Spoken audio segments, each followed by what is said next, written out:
One evening, as the sun slowly dipped and the winds began to whisper tales of the past, a restless secret was about to take its first steps. Outside, where the fragrance of roses mingled with the air, a clue was uncovered. One that would not only shake humanity to its core, but would also make a long-buried mistake rise to the surface.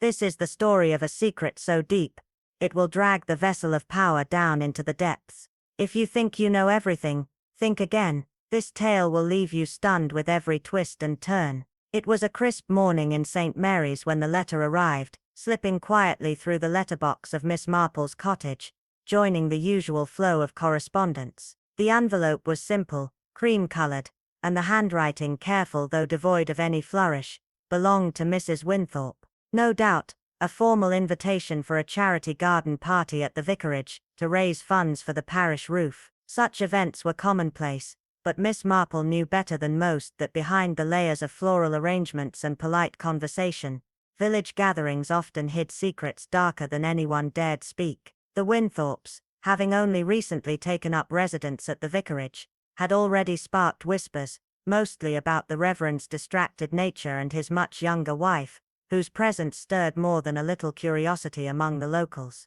Gossip, of course, was never spoken outright, but Miss Marple had learned over the years that in small villages, scandals rarely required words. She set the letter aside, her eyes narrowing as she made her way to fetch her hat, a deep sense of something lurking beneath the surface nudging at her mind. The garden, she noted with a quiet smile, was a reflection of the house itself, neglected, wild and untamed. The roses clung stubbornly to the trellis, their blooms scattering in all directions, while patches of moss spread across the lawn, evidence of the neglect that had seeped in long before the Winthorpes had arrived. Such imperfections, Miss Marple knew, often mirrored the household. The guests had begun to gather, a mixture of village regulars and select outsiders, each carrying their own unspoken tensions. Neville Fox, the local physician, had an almost obsessive interest in the greenhouse, his words on botany too eager, as though he hoped to excuse his constant hovering near it.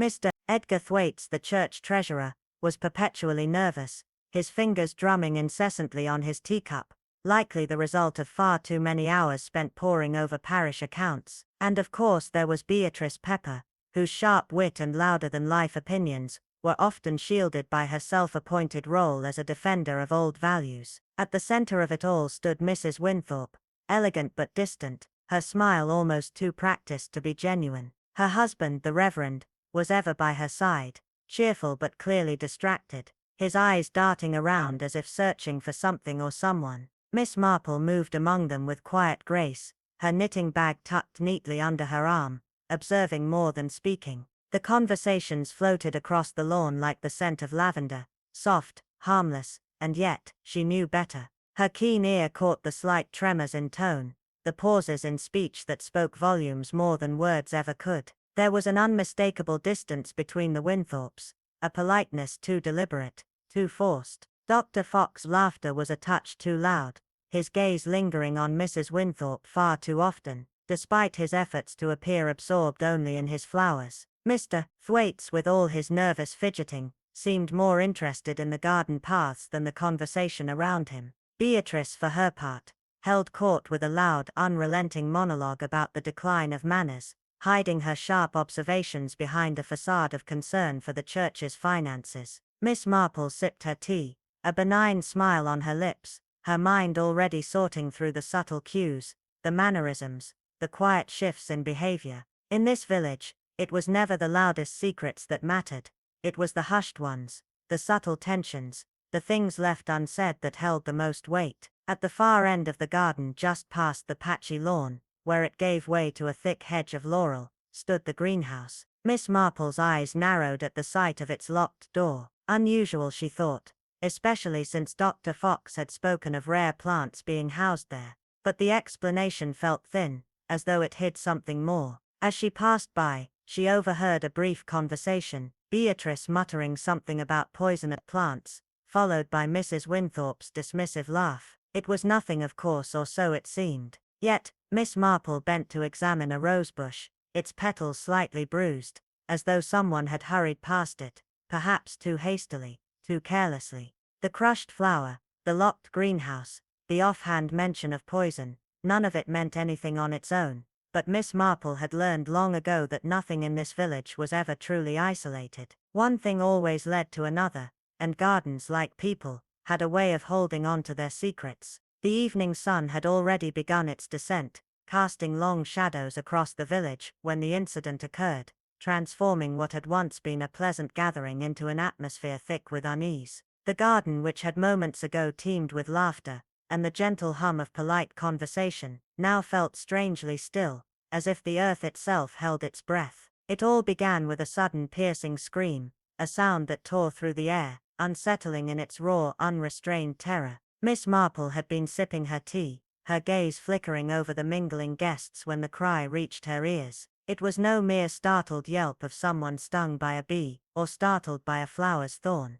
This was something far darker, a sound that seemed to echo the very core of human fear. Instantly, the guests froze, their conversations trailing off, eyes darting nervously in every direction. They had no idea what they were about to face. By the time they reached the source of the commotion, the scene was one of chaos and confusion. Reverend Winthorpe, the once poised and dignified figure, was sprawled unnaturally beneath the rose trellis, his cassock in disarray, a dark smear of blood staining the fabric. His face, usually so composed, was now slack, eyes wide and unseeing. Nearby, a pruning knife lay discarded on the grass, its blade glistening ominously in the dying light. Mrs. Winthorpe stood just feet away, her hands at her throat, a strange silent gasp escaping her lips, but no words came. Dr. Fox, the village doctor who prided himself on his unflappable demeanor, stepped forward, but even he hesitated.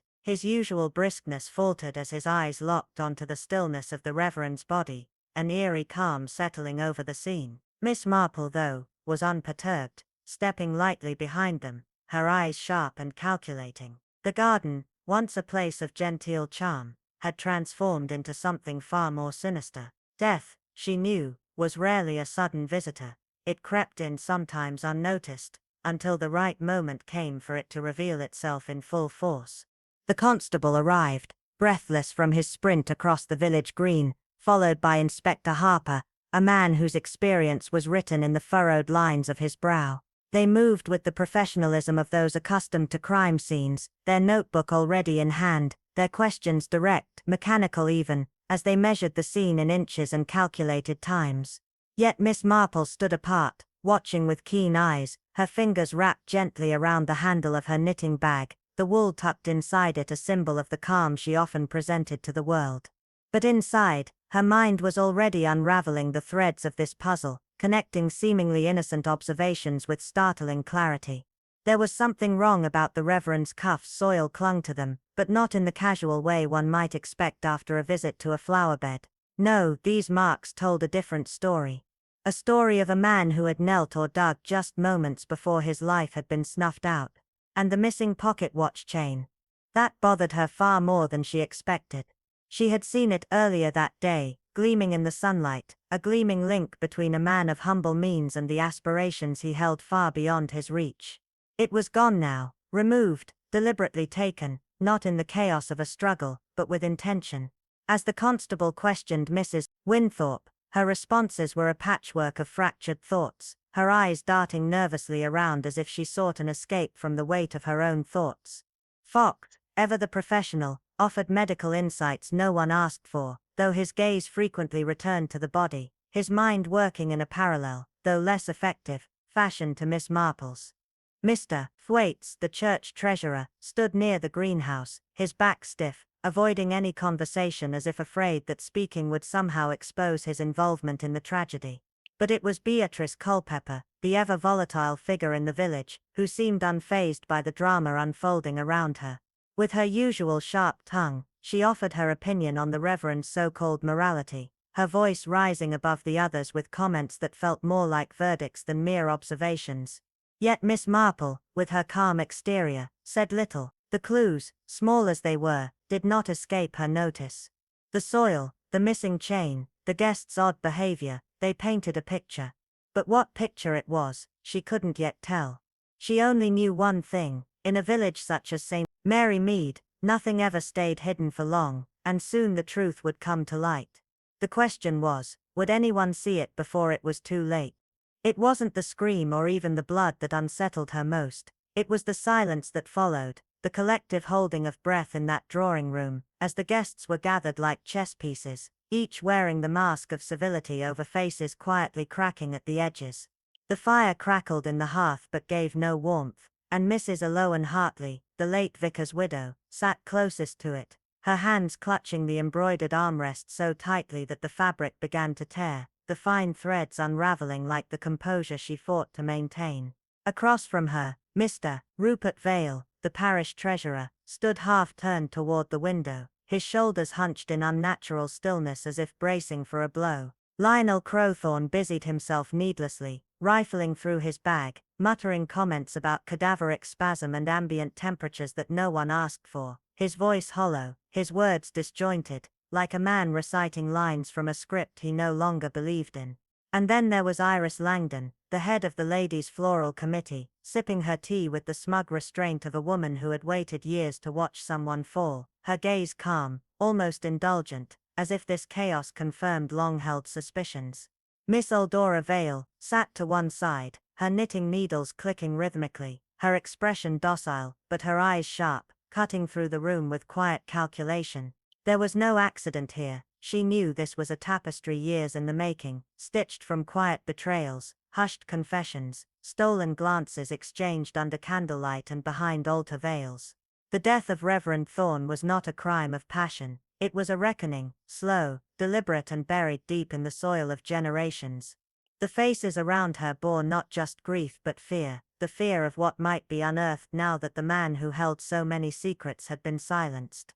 Miss Vale noticed it all, the tremble in the widow's jaw when Lily's name was mentioned, the way Rupert flinched at the sound of a clock striking noon, perhaps reminded of an appointment not kept or a debt never repaid, and the cold satisfaction that flickered briefly across Iris's lips when no one was looking.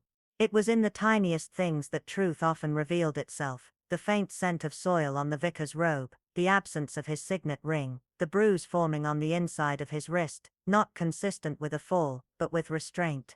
Later that evening, while most of the village comforted itself with whispers and hot toddies, Miss Vale paid a visit to Mrs. Bramley, the retired church cleaner with a sharp tongue, and an even sharper memory. Over lukewarm tea and a half-eaten plate of lemon biscuits, old stories surfaced, of a young maid named Lily, who vanished one Easter morning with swollen eyes and trembling hands, of whispered arguments behind the vestry, of letters burned hastily in the fireplace. He said she went to care for an aunt, Mrs. Bramley had murmured, eyes narrowing. But no one ever saw her board a carriage, no one ever saw her again. The next morning, a forgotten ledger found behind the altar revealed a series of unauthorized payments, names scrawled beside them now long buried, and Miss Vale, with the calm of someone who understood the anatomy of secrets, traced each one like a surgeon following the thread of infection back to its source. The Reverend's death was not the beginning, it was the rupture of a wound left to fester too long, and in that parlor filled with lace doilies and the scent of wilting roses, she knew the true story had been rooted long before the knife was ever drawn, hidden beneath decades of silence, waiting for the right moment, and the right witness to bloom in the shape of murder. Murder rarely comes crashing through the front door, it seeps in quietly, settling into the corners of lives already fraying from secrets too heavy to carry. In Ashcombe Hollow, the death of Reverend Tilling wasn't just an unfortunate accident in a garden tangled with roses, it was the final chapter of a story the village had chosen to forget. The air around the vicarage still smelled faintly of burnt wax and old paper, as if the building itself had tried to purge its own memory.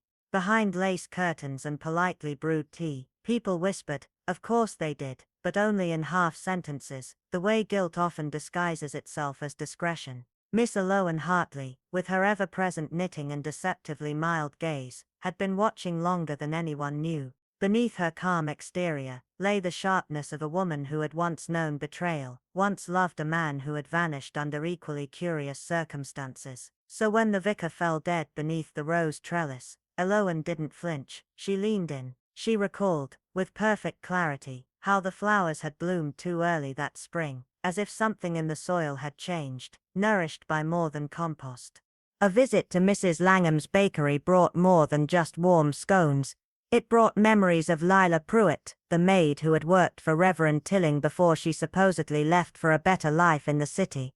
But no one ever heard from her again. Ivy Langham's daughter had found a brooch in the church cellar years ago, initials LP carved delicately on its back, but was told to say nothing. Old stories bring trouble, the vicar had said. Elowen remembered that brooch now, and the way Ivy's hands trembled as she wrapped the pastries. Something had been hidden, not just in the earth, but in the minds of the villagers who had taught themselves to forget. Dalrymple, with his pristine gloves and tight smile, once hinted at financial irregularities when the church roof fund ran dry, and though the books were amended quietly, the whispers remained. Elowen connected the dots not through evidence but through human nature, the way guilt made people too kind or too precise. The way Dr. Ellery laughed a little too hard when death was mentioned. The way Millicent Gray had arranged the altar flowers with blood-red lilies the Sunday after the murder, knowing full well their meaning in the language of blooms. But the final clue had come not from people but from the garden itself. That evening, as the sky turned a bruised purple and the wind rustled the roses,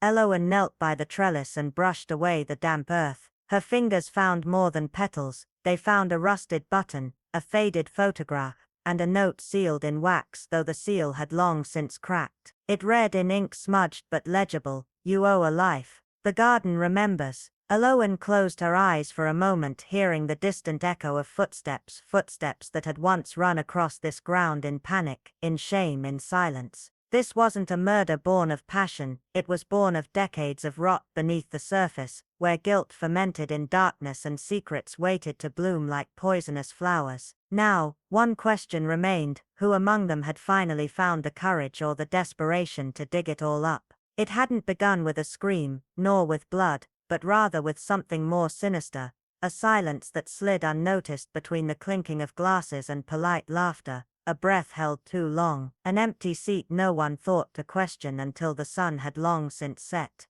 Miss Elspeth Grange, the village's unofficial historian and keeper of unspoken truths, had sensed the shift not with her eyes but with her instinct, the same instinct that once saved her from a falling rafter during the war, and now tingled at the base of her neck as she scanned the garden and realized something. No, someone was missing. It was Dr. Alden Finch, a man of routine, always polished, always present, and yet he had simply evaporated, as if plucked from the evening by unseen hands. And suddenly, everything ordinary became suspect. Harold Blythe's constant glances toward the dense ivy wall, where the shadows were too thick for comfort, and the earth oddly disturbed. Clarissa Shaw's trembling claim of having seen a figure slip silently between the hedges and potting shed, her voice faltering when asked to describe more than just the boots far too large for a woman, yet laced with ribbons like a disguise. Langdon, whose charm usually masked a petty cruelty, had withdrawn entirely from the garden setup, citing a twisted ankle, yet Elspeth had spotted him in the east corridor with a stride far too confident, his jacket askew and a telltale smudge of soil on his cuffs. Evelyn Marsh, always the quiet one, had spoken just once that evening, mentioning, barely above a whisper, that she smelled camphor in the library, though no remedies had been disturbed. A misplaced scent in a sealed room was a kind of ghost all its own.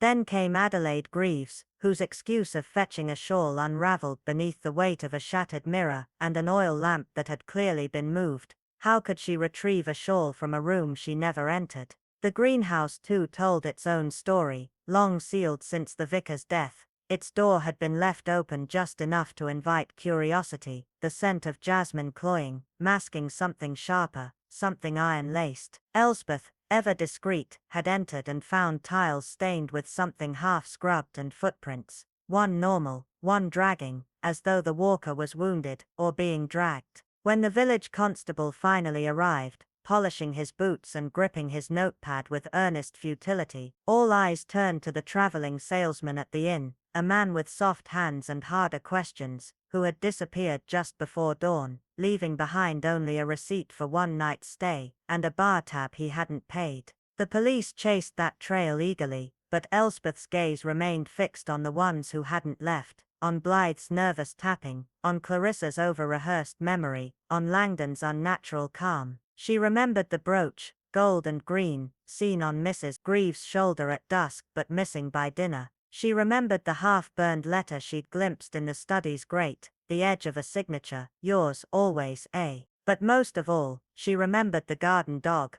old Rufus, who barked once sharply, at nothing, then whimpered, and refused to leave the greenhouse path. In her experience, dogs didn't lie, people did. And it wasn't until she traced each alibi, each conveniently timed absence, that the pattern emerged, not a moment of madness, but a symphony of premeditated silence. This was no crime of passion, no stranger's passing violence. It was a seed sown long ago, watered with envy, shielded by smiles, and finally bloomed under moonlight, right in the garden that had always been so carefully tended, not just to grow flowers, but to bury secrets no one wanted unearthed. It did not begin with a scream or a struggle, but with a silence so deliberate, so suffocating, it pressed against the skin like the breath of something ancient watching from the dark. The garden, cloaked in amber twilight, appeared tranquil to most, dew-tipped leaves trembling ever so slightly, shadows lengthening between trimmed hedgerows, but to Miss Alara Vane, the stillness rang out like a warning. She had long known that true violence did not always arrive loudly. Sometimes it whispered in the rustle of leaves too still, or the unnatural hush that replaced birdsong at dusk. Father Halloway's final moments had not been filled with grace. He had died not in prayer, but in desperation, kneeling in the soil like a man trying to bury something too damning to leave above ground. The villagers had already chosen their scapegoat, a transient man seen once lingering near the chapel, his boots thick with travel dust, his eyes too wary. But Alara, who had spent years deciphering the truths people smothered with smiles, knew this wasn't the work of an outsider. This was the product of old grudges fermented in silence. Secrets allowed to fester beneath the surface until they bloomed into something monstrous. The wound on the priest's neck was not made by someone detached, it was jagged, trembling with rage, the kind of strike dealt by someone whose hands had known that skin. Blood hadn't simply spilled, it had painted the ground in sweeping arcs, desperate, furious. She crouched by the marigolds, now flattened into bruised bursts of orange, noting the overlapping footprints, the zigzag of a limp suggesting a sudden retreat, and the unmistakable print of a woman's heel pressed into the mud, where no woman claimed to have stood. A crushed sprig of mint masked the blood scent, and the garden's careful symmetry had been disrupted in ways only she seemed to notice, like a painter's canvas, smudged by a trembling hand. Inside the greenhouse, heavy with heat and the breath of neglected orchids, she found more than foliage. A handprint smeared across the dusty glass pane, as if someone had leaned against it for support, or to peer back in fear. Beneath a workbench, hidden behind rusted shears and a sack of peat, was a child's drawing. Torn, nearly colorless, its charcoal lines mapped the garden with eerie precision, except there was an extra figure standing in the shadows of the rose arch. Nearby, a discarded glove, its cuff embroidered with delicate initials, lay half concealed behind a watering can, damp and smeared with what might have been blood, or mud from a grave someone hoped to dig deeper. She remembered then, a story told in fragments years ago of a parishioner, elderly and soft-spoken, who had once clashed with Father Halloway over something never named aloud, but which had left the church doors closed one Sunday in unexplained silence. That man's daughter had vanished not long after, her absence explained away by travel and sorrow, though no letter ever came. Dr. Alcott, the apothecary, had insisted upon poison, citing monkshood and foxglove with such fervent detail. It felt more like admiration than theory. But Alara knew poisoners. Their work was silent, patient, bloodless. This was not that. This was the act of someone who needed it to be seen, to be heard, to be felt. A crime not of concealment, but of reckoning. By the rose trellis, she found a rosary, its beads scattered like seeds, leading her to the composed heap where, buried shallow beneath fresh clippings, she unearthed a pouch stitched with the name of a woman who had once sought Father Halloway's counsel, only to leave the village months later with tear-streaked cheeks and no one asking why. Rage, Alara knew, did not erupt without root. It was fed, over time, in quiet betrayals, and whispered denials, until finally it broke through the surface. The garden had not simply witnessed this murder, it had hosted it. And now, with each clue unearthed, each memory conjured by soil and petal, Alara Vane understood. The killer had not arrived from beyond the hedgerows,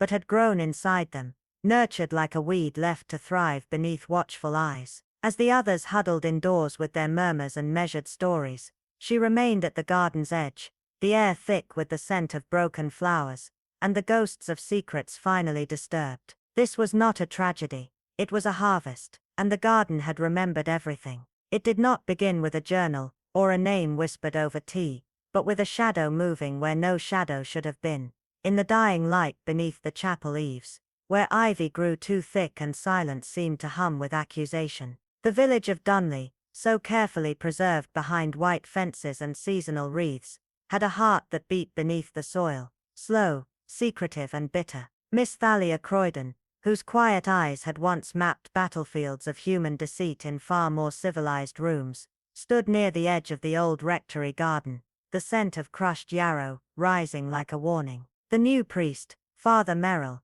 had been found face down in the herb beds, mouth filled with soil, fingers still curled around a crumpled note that had long since bled its ink into the rain. They said it was grief, some unspoken sin, weighing too heavily on a gentle soul. But Thalia had seen grief before, and it did not press a man's face into the earth with such fury. It was not a stranger's act, she knew. No outsider carried that kind of knowing violence. No, this was done by hands familiar with both prayer and fury. In the broken symmetry of the garden paths, she saw the truth others missed, the trampled thyme, the split bark on the altar tree, the charred remains of an offering bowl, blackened at the edges, like someone had tried to cleanse what could not be absolved. In the root cellar, sealed for decades, she found a ledger wrapped in oilcloth, its brittle pages revealing not just donations and deeds, but names. Names paired with hush money, notes in faded ink with words like atonement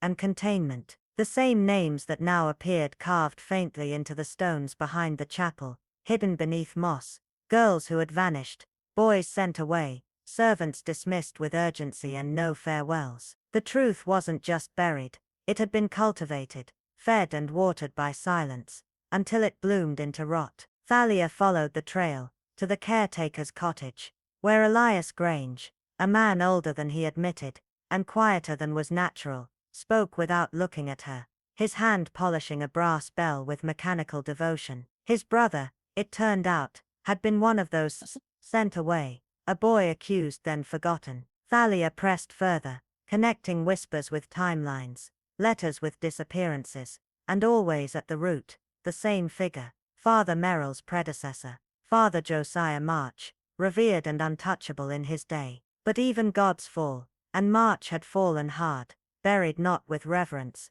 but with a padlock on his crypt and a warning carved above. Let not the past speak again. Yet someone had listened, someone had remembered. The new priest had uncovered something, perhaps a confession too raw to share, perhaps a name he had tried to bring into the light, and for that, he had died. But the killer had not simply silenced him. They had made a statement, an execution disguised as ritual. When Thalia returned to the garden, she noticed something she had missed before, a child's ribbon tangled in the thorn hedge, bright red, impossibly clean. It was not from the past, but recent, as if someone wanted her to see it. A challenge, a message. In the chapel, behind the pulpit, she found the final piece, a mural, long covered, flaking now to reveal a figure with no face and hands outstretched over the village. The faceless shepherd, and beneath it, scratched into the stone, were the words, "You buried us in silence. Now hear our screams." Thalia closed her notebook slowly,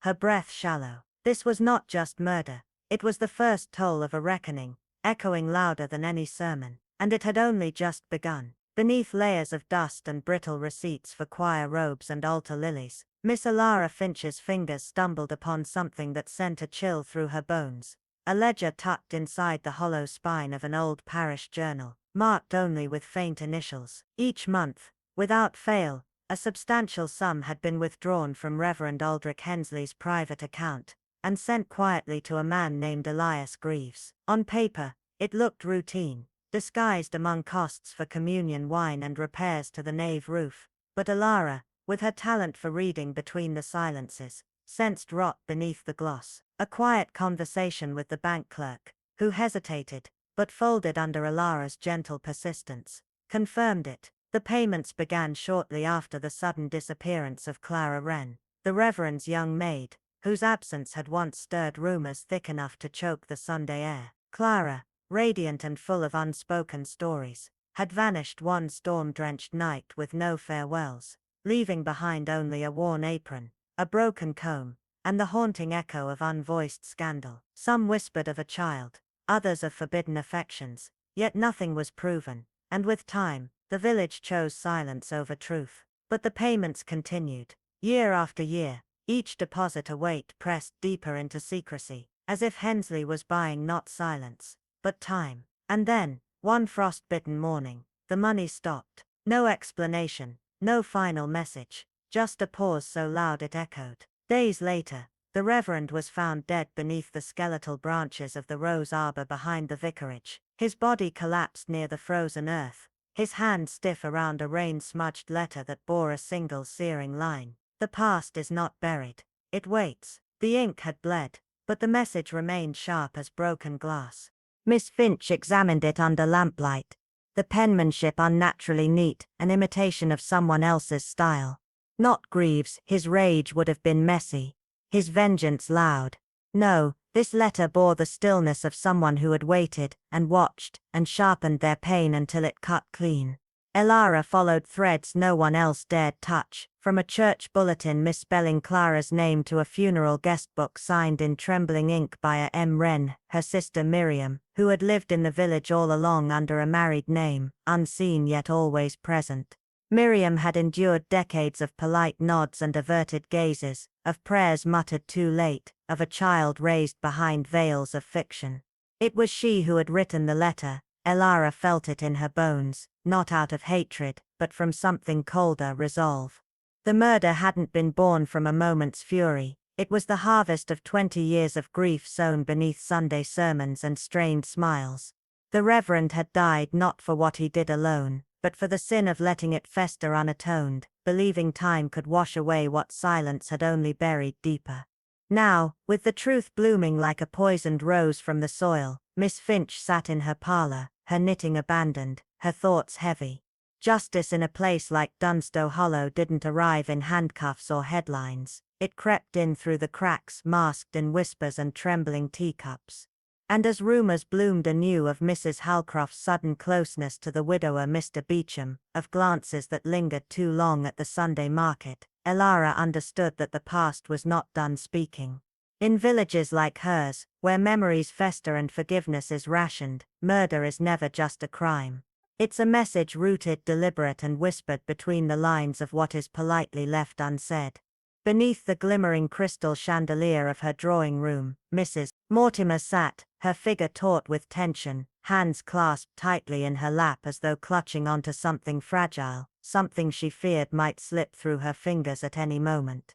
The smile that graced her lips was brittle, carefully crafted, but it cracked under the weight of her own thoughts, revealing a glimmer of anxiety hidden just beneath the surface. As Miss Fenwick, with her characteristic gentleness, broached the subject of the garden, of Edmund Mortimer's death, the truth slipped out of Mrs. Mortimer's mouth in a soft, resigned whisper. "My husband knew," she murmured, the words almost strangled as if saying them aloud might somehow make the past real again.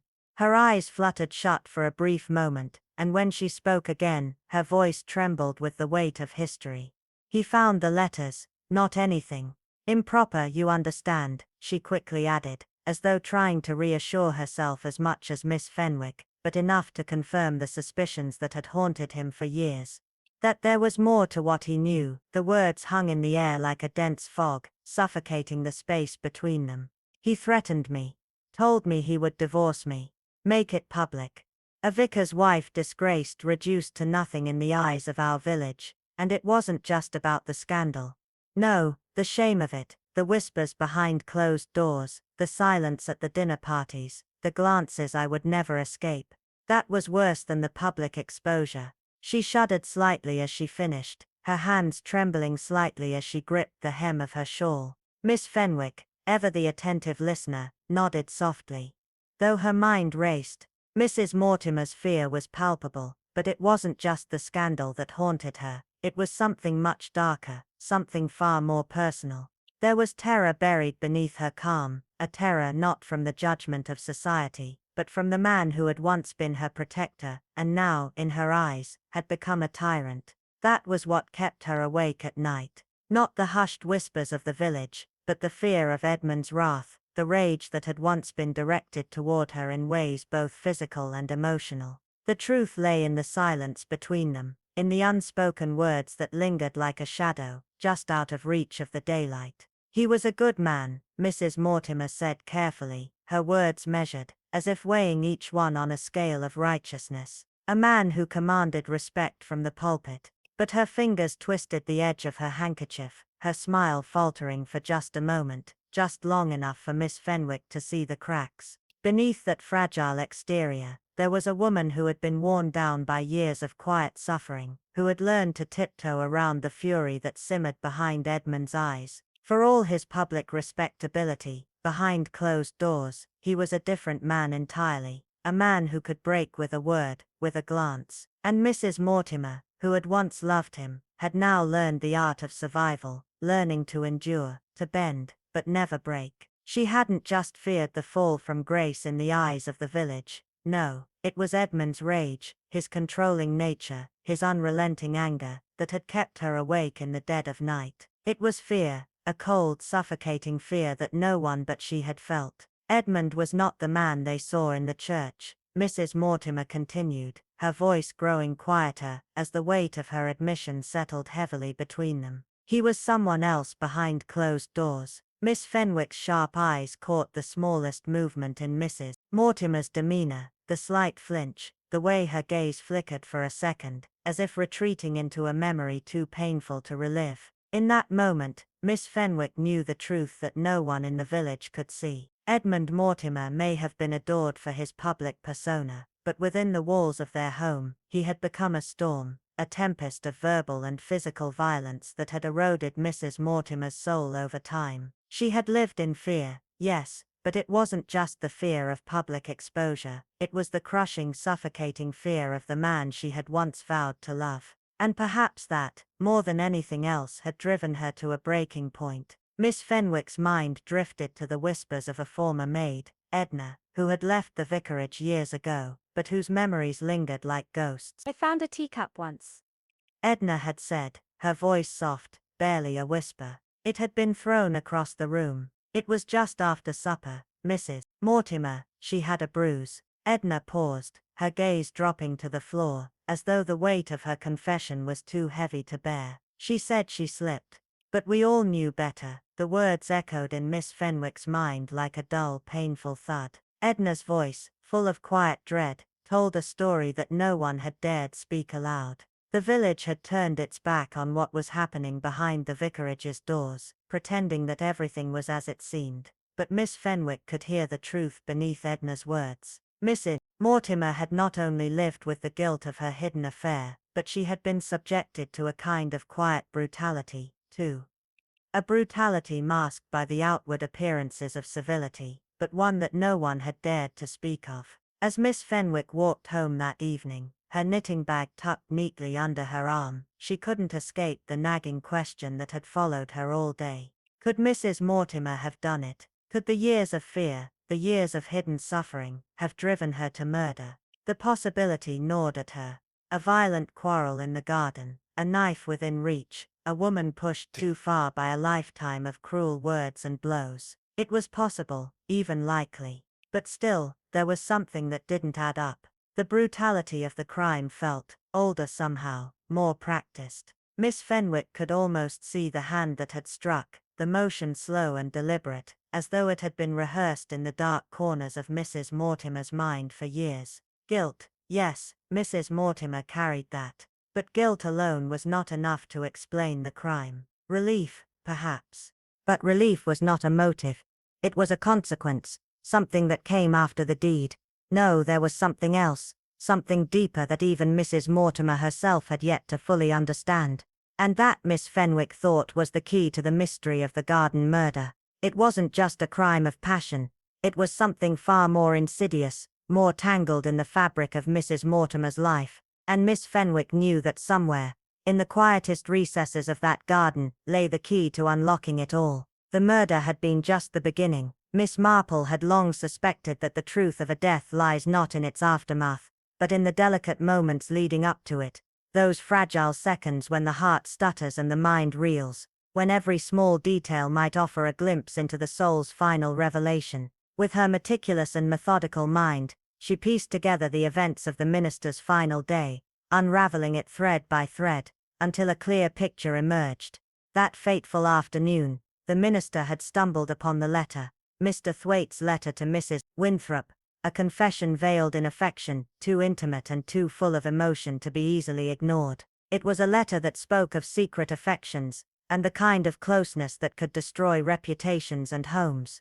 The minister had held it in his hands, as if caught between the impulse to destroy it, and the temptation to confront his wife, yet he had done neither. The weight of it, the knowledge of what it meant, hung in the air like a dark cloud. And then, just as evening began to fall, and the preparations for the party were underway, another letter arrived. This one slipped into his hands without ceremony, delivered by an anonymous hand. It bore no signature, yet its message cut sharper than any blade, summoning him to the garden that very night with a promise of answers to the questions he had dared not voice. Miss Marple had always suspected that deep inside, the minister knew the invitation was not an opportunity for reconciliation, but for something darker, a trap that had been set long ago, one he could no longer avoid. Though he had never been one to shy away from confrontation, this was a man cornered not by a rival, but by his own past, bound to it by threads of guilt, scandal, and forgotten promises. He stepped into the garden, Miss Marple imagined, not knowing what he sought, but knowing that what he found could never be what he had hoped for. He knelt perhaps to retrieve something hidden, perhaps in prayer, though Miss Marple thought with quiet conviction, it was too late for either. It was beneath those roses, the very flowers that had once been symbols of beauty and innocence, that death found him. Death, like a shadow, had come to claim its prize. Mrs. Winthrop meanwhile had planned to meet Mr. Thwaites in the dead of night, in the shadows of the garden, where the quiet could conceal their sins. Their situation was desperate. Divorce was a luxury neither of them could afford, and silence, long cultivated, had grown far too costly. They had decided that something had to be done, but neither had anticipated what they would find when they arrived. They came separately, with hearts pounding in their chests, careful to avoid suspicion, and yet their hearts could not have been prepared for what they found. There, in the soil, lay the minister, his throat slashed open with the sharp edge of a gardener's knife. Mrs. Winthrop's first instinct was to scream, to raise an alarm, but then she froze. So did Mr. Thwaites. They stood motionless in the moonlight, caught in a moment of shock and guilt, their minds racing with thoughts they dared not voice aloud. They both feared the other might have struck first. In the thick silence that followed, neither spoke. They simply stood there, suspended in time, as the weight of their own fears grew heavier, binding them in silence. When they finally returned to the house, they did so in complete silence, knowing that whatever had been done could not be undone. Their secrets remained their own, but the fear of being found out gnawed at them, leaving them more shaken than ever. It was, Miss Marple thought, a terrible thing to plan a crime, only to find it already carried out by someone else. But in the grim tapestry of this particular night, there was a faint flicker of something else, an uneasy comfort, if it could be called that. Neither Mrs. Winthrop nor Mr. Thwaites had been the ones to strike the fatal blow. No, the hand that had taken the minister's life belonged to someone with a far older claim to vengeance. It was not born of passion or jealousy, but of something colder, something that had festered for years, waiting until it could no longer be ignored. The hand that struck belonged to Beatrice Culpepper, Lily's sister. Beatrice had never left the village. She had stayed, year after year, tending the church flowers, watching as time marched on and the world changed around her, while the injustices of her past never left her mind. She had seen the minister grow comfortable in his position, respected and admired by all, while her sister's life had been tossed aside, forgotten, and left to wither. When the payments to George Carter ceased, Beatrice knew the time had come. The years of silent grief, the quiet suffering, had finally boiled over. She had written the forged summons, the letter that invited the minister to the garden, disguised as an offer of answers, but with a sharp edge of betrayal beneath it. She had watched him walk into the garden that night, watched him kneel as if preparing to pray, and when he did, she had stepped forward, her hands calm, her resolve unshakable. The choice of weapon was deliberate, not one of blind rage, but of cold precision. Beatrice had not taken the first knife she found, nor had she chosen the easiest one. No, she had selected the pruning knife, the very same tool her sister Lily had once used in the vicarage garden, when she had tended to the roses with hope in her heart, back when life seemed full of possibility. Miss Marple could almost see it now. Beatrice quiet and deliberate, selecting the knife with hands that did not tremble, her heart resolute, as though this was simply the last task to be carried out in a long unfulfilled life. The knife slipped easily into her pocket, not as a weapon, but as a reminder, a silent tribute to what had been lost. And there, in the final moments of the minister's life, a single rose was crushed beneath his knee, a rose that Lily had once planted and nurtured, her hands gentle as she tended it with love. It had been a symbol of all she had once hoped for, and now, in these final tragic moments, it became a symbol of everything she had lost. Miss Marple's mind, ever sharp, understood the full depth of the tragedy. It was not simply a murder, it was a reckoning, a restoration of justice long denied. Beatrice had used the same tools, the same garden, to bring the past back into the present, to ensure that the minister's final breath was taken among the very flowers he had once dismissed so casually. For Beatrice,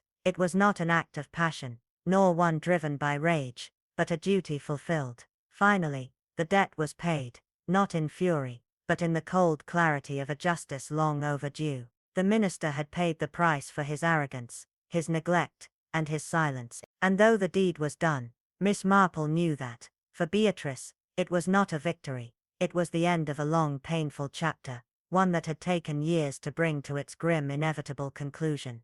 The garden, once a place of serene beauty and quiet contemplation, had now become the silent witness to an unspeakable act.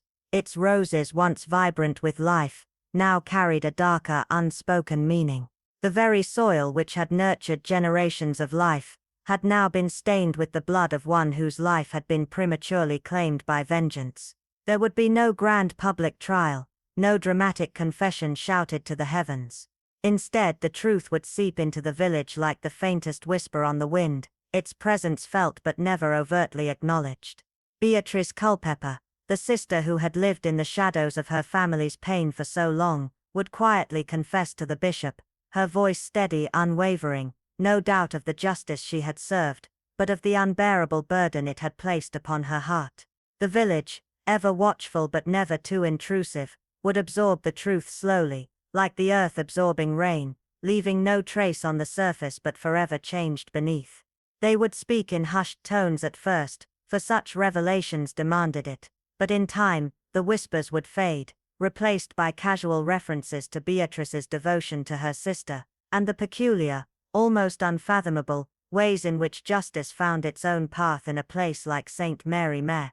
The garden, unknowing yet knowing, would continue to flourish, its roses blooming with an innocent beauty that masked the terrible secret lying just beneath the surface. But Miss Marple, with her quiet unfaltering wisdom, knew better. Gardens, like people, never truly forget. Beneath every rose, every daisy, every bed of flowers, the past lingered, waiting for the moment when someone would dare dig too deep, uncovering what had long been buried. And so, with that final thought in mind, Miss Marple resumed her knitting, her needles clicking in the silence that followed her revelation. The case was closed, the truth laid bare, but the real story, the one of deep wounds and long-buried grief, would outlive them all, etched into the soil of the garden forever.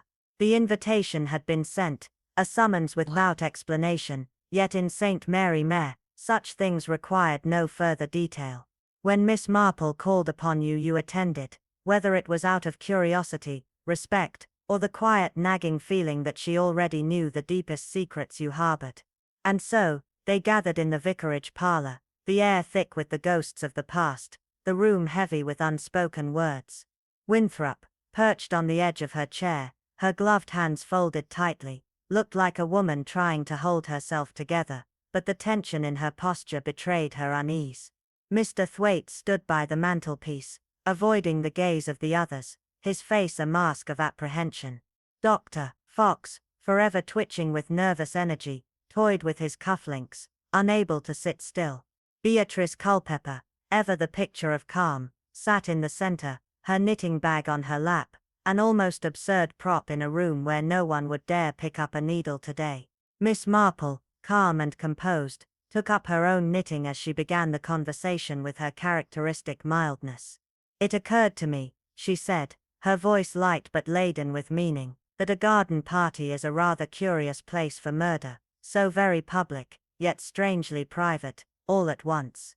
Her words floated like the scent of a flower, subtle yet impossible to ignore. The room shifted, subtle movements, small tremors of guilt rippling through the air. Miss Marple's needles clicked softly as she spoke, her tone gentle, almost conversational, but each word carried the weight of a truth already determined. She began with Mrs. Winthrop, dissecting her carefully crafted alibi with the precision of a surgeon. The maid had seen a light in the greenhouse when Mrs. Winthrop had claimed to be indoors, and there had been no reason for her to go there. Next, she turned to Mr. Thwaites, whose sudden headache had conveniently kept him away from the garden, yet his fingerprints had been found on a chair near the scene of the crime. "Of course," Miss Marple said, her voice kind yet pointed, "neither of you did it. Your troubles, though significant, were, shall we say, of a more modern romantic nature. Financial strains, entanglements, these are common in villages like ours." She paused, her eyes twinkling with a knowing glint. "But this murder," she continued, her voice dropping to a whisper, "was not born of such troubles. It was born of the past, of something that had waited, quietly, for its time to come." Dr. Fox was next, his overly meticulous alibi crumbling under Miss Marple's quiet prodding.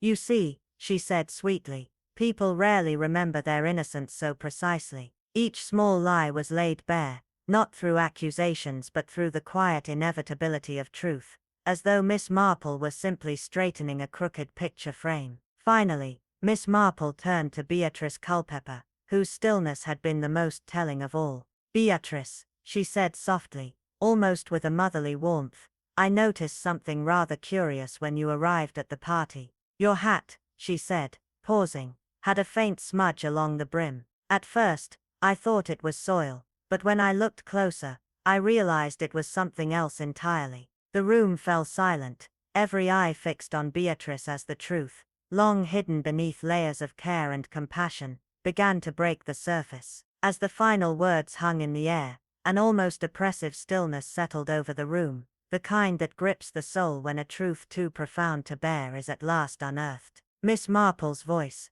a soft murmur, punctured the silence. "It was you, Beatrice," she said, her eyes never leaving the woman who sat frozen in the chair, her hands clutching the knitting bag, knuckles trembling. Beatrice's gaze remained fixed ahead, her breath shallow, but there was no surprise, no outburst. Miss Marple had known all along, she simply needed the moment to unfold. "You were there," Miss Marple continued, standing close to him, perhaps just to see his face, or perhaps for something else altogether. The words hung heavy in the air, as if time had slowed, and every breath drawn in the room was laden with the weight of the inevitable. No one spoke, no one needed to. The confession, quiet and almost imperceptible, was already beginning to form. There would be no dramatic breakdown, no tearful revelations, only the simple release of a secret long buried beneath layers of silence. "It was never about money, was it?" Miss Marple went on, her voice as calm as the sea before a storm. "Not about the vicarage funds, or your sister's fall from grace, or the complicated lives that have danced around us in this village. No, this was a debt of a different kind, one that had been collecting interest for years, and now it had come due." The others, with their eyes cast downward, knew instinctively that Miss Marple was drawing the threads of history together, each word a stitch in the intricate tapestry of Beatrice's dark past. She spoke of Lily Carter, the sister whose name had been whispered like a curse for years, her reputation stained forever, her life torn apart by whispers, and the cold cruelty of the respectable men who had destroyed her without a second thought. Beatrice had watched it all, had kept her silence, and had in that silence nurtured a quiet unwavering fury. And now, Miss Marple said softly, You have chosen the very same tool your sister once used. the pruning knife, the one she'd wielded with care and precision, trimming roses beneath his study window. It wasn't rage that drove you, Beatrice. No, it was grief, deep, silent, grief that had hardened into something colder, something far more calculated. The room held its breath, the air thick with the weight of understanding. Beatrice's hands, still gripping her knitting bag, relaxed, as though releasing the years of tension that had held her in place, the truth finally slipping free like a long-held breath. You will speak to the bishop, Miss Marple said, her tone gentle, almost maternal. You'll confess, quietly, in your own way. This is a spiritual matter now.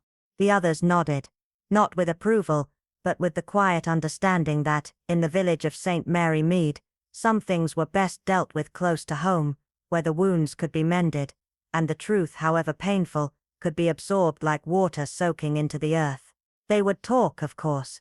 They would gossip, whisper, spin their own stories around the bare bones of what had happened, but in time it would settle, as all things do, into the soil of their memories, fading but never truly gone.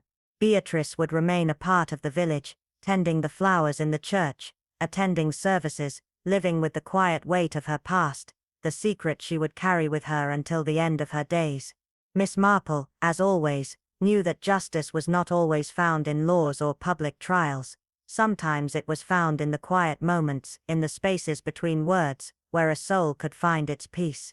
As she left the vicarage, her knitting bag swaying gently at her side, Miss Marple paused to look back at the garden, bathed in the soft morning light. Flowers bloomed, bright and ignorant of the secrets buried beneath their roots, but Miss Marple knew, gardens never forget.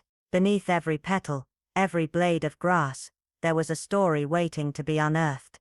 And St. Mary Mead's garden would remember Beatrice, the woman who had spent her life among roses, until the day she used them to hide a murder born of quiet fury.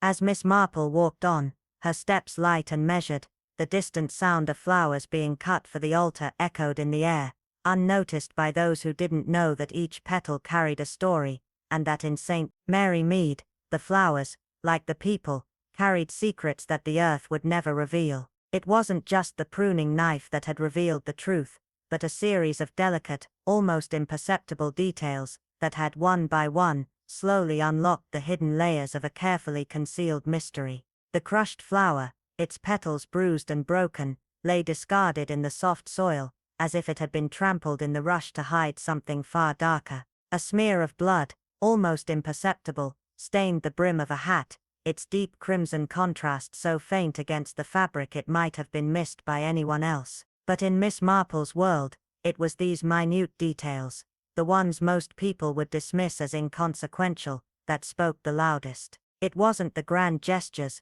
the loud accusations, or the dramatic confessions that mattered. No, it was the smallest, quietest of signs that unraveled the truth. In the hushed silence of the garden, where each flower bloomed with an untold story, Miss Marple understood what others often overlooked. Secrets, no matter how carefully hidden, can never stay buried forever. Whether locked away in an ancient diary that hadn't seen the light of day in decades, concealed within the ivy-clad walls of a forgotten greenhouse, or buried deep within the quiet pauses between two people who refused to speak of their shared past, the truth always found a way to emerge. It was a force of nature, like the relentless spread of roots beneath the earth, breaking through the surface in unexpected ways. Miss Marple had witnessed this truth countless times in her long quiet life. She knew that no matter how many years passed, no matter how much time people took to bury their sins, the earth, the garden, and the world itself held memories. The smallest thing, an innocent flower crushed beneath a careless footstep, a single drop of blood overlooked, was enough to bring everything tumbling down. It was not always a grand confession that made a secret come to light.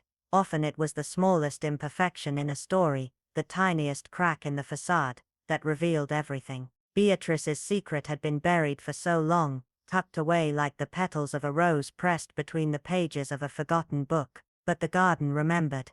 The flowers remembered. And the moment those small details fell into place, the weight of her secret had become too much for her to carry any longer. Do you think Beatrice could have lived with her guilt?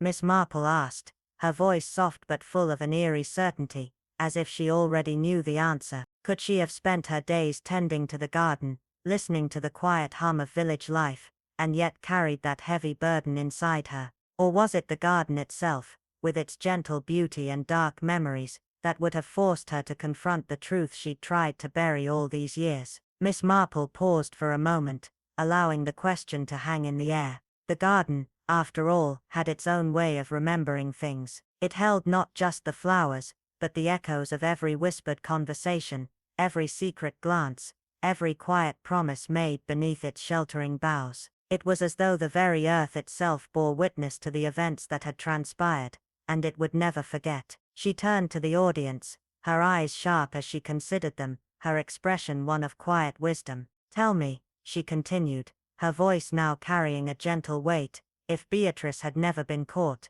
do you believe her guilt would have allowed her to live in peace? Or would the garden, with its endless memories, have eventually forced her to confess? Her tone was knowing, yet not judgmental. She simply posed the question, as if inviting them to ponder the deeper mystery of human nature. With a knowing smile, Miss Marple continued, we all have our secrets, don't we? The ones we try so desperately to bury, to hide away where no one can find them. But the truth, as you may have noticed, has a way of emerging, often when we least expect it. Just as Beatrice's secret was waiting in the garden, ready to bloom, so too do our own secrets wait, hidden just beneath the surface. The real question is not whether they will ever be uncovered, but whether we can ever truly escape them. She paused, allowing the weight of her words to settle, then offered a gentle invitation. What do you think? Could Beatrice have lived with her secret, or would the garden have forced her hand? Share your thoughts with us in the comments below.